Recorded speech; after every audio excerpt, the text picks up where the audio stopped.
शिवरी नारायण धाम का सौभाग्य तुमको ही मिला। तुम्हें सौभाग्य होना चाहिए कि राम तुम्हारी धरती से ही गली गली होते हुए निकले। हमारी माता सबरी को गुरु और गोविंद दोनों असंभव थे, लेकिन सबरी ने संभव करके दिखाया।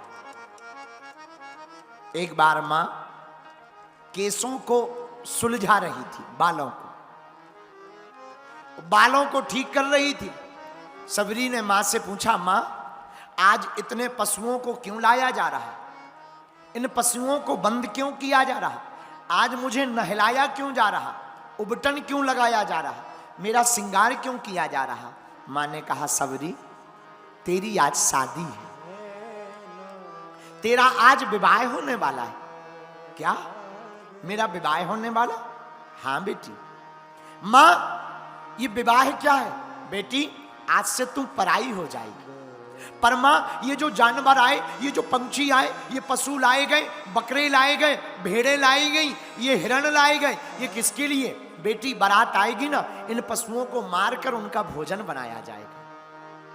सबरी की आंख में आंसू आ गए। इन निरसंस मूक बधिर जीवों को मारकर अगर मेरा उत्सव मनाया जाए तो थू है ऐसी जिंदगी पर, थू है ऐसे गृहस्थ पर, और भाड़ में जाए ऐसा विवाह जिसमें ऐसे पशुओं की हत्या की जानी है। वो विवाह मुझे मंजूर नहीं है। और सबरी रात को ही जाग गई। सबरी का बुद्धत्व जाग गया, सबरी का ईमान जाग गया, सबरी की चेतना जाग गई, सबरी की बुद्धि जाग गई। और मेरे पागलों, न सबरी उस रात को जागती, न सबरी को कोई जान पाता। वन में ही रहने वाली एक साधारण लड़की हो जाती। रात को सबरी जाग गई, और जागी ऐसी कि भाग गई, घर छोड़कर भाग गई। भागते भागते जो पशु बंद थे बाड़े में, उस बाड़े के दरवाजे को खोल दिया, पशु भी भाग गए। और भागते भागते पशु कहने लगे, सबरी जैसे तूने हमारा बंधन खोला, जा परमात्मा तुम्हारा बंधन खोलेंगे। सबरी रोती रोती वन में छिपती छिपती, इन्हीं छत्तीसगढ़ के जंगलों में छिपती छिपती भागने लगी।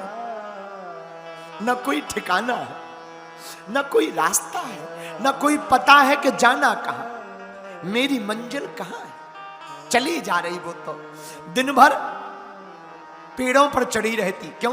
पिताजी ढूंढ ना ले, ढूंढ लेंगे जबरदस्ती शादी करवा देंगे, मुझे शादी नहीं करनी। जंगलों में छिपी रहती, पेड़ों पर चढ़ जाती। रात होती, भूख लगती, बेरों को खाती, सूखे पत्तों को खाती, सूखे फलों को खाती। धीरे धीरे धीरे इसी वन में रहने वाले मतंग मुनि के आश्रम पहुंच गई। पर आश्रम जाए कैसे? स्त्री है और अपने आप को निम्न जाति की मानती थी। पर एक बात बोले, भगवान एक घड़ी बड़ी जाति वालों को नहीं मिलते, उनको जरूर मिलते जिनका कोई नहीं होता है?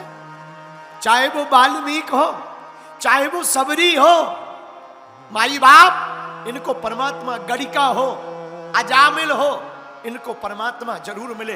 याद रखना मेरे प्रियजनों और छत्तीसगढ़ कवर्धा के लोगों, भगवान जाति नहीं देखता, परमात्मा तो भाव देखता। जिसके माथे पर टीका और मन में भक्ति होती है, भगवान उसी के सामने प्रकट हो जाता है।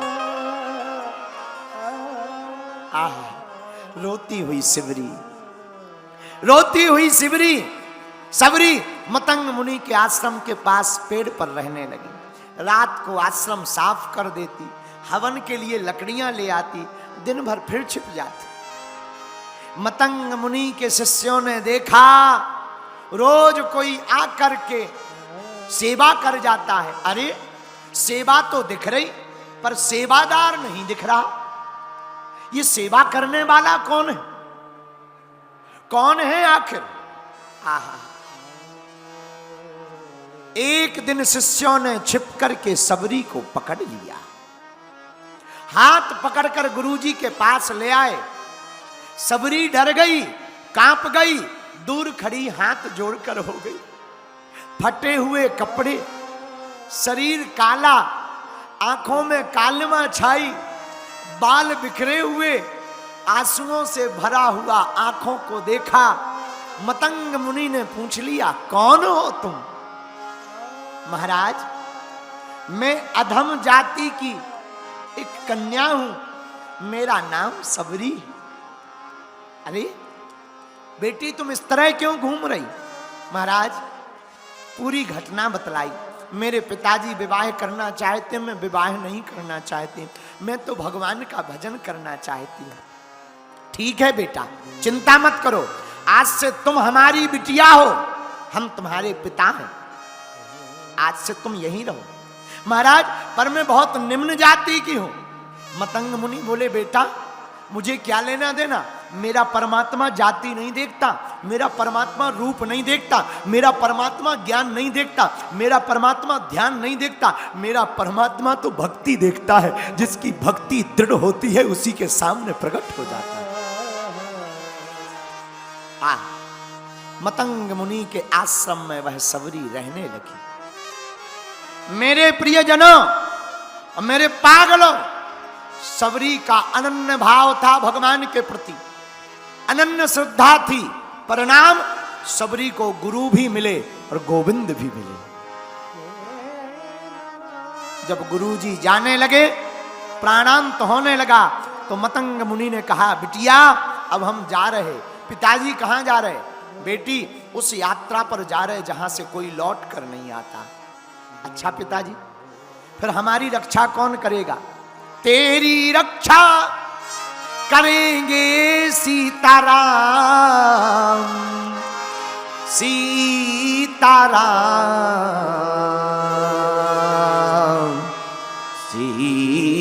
सीताराम। सबरी, तेरी रक्षा राम करें। सबका रखवाला है राम, सबका रखवाला है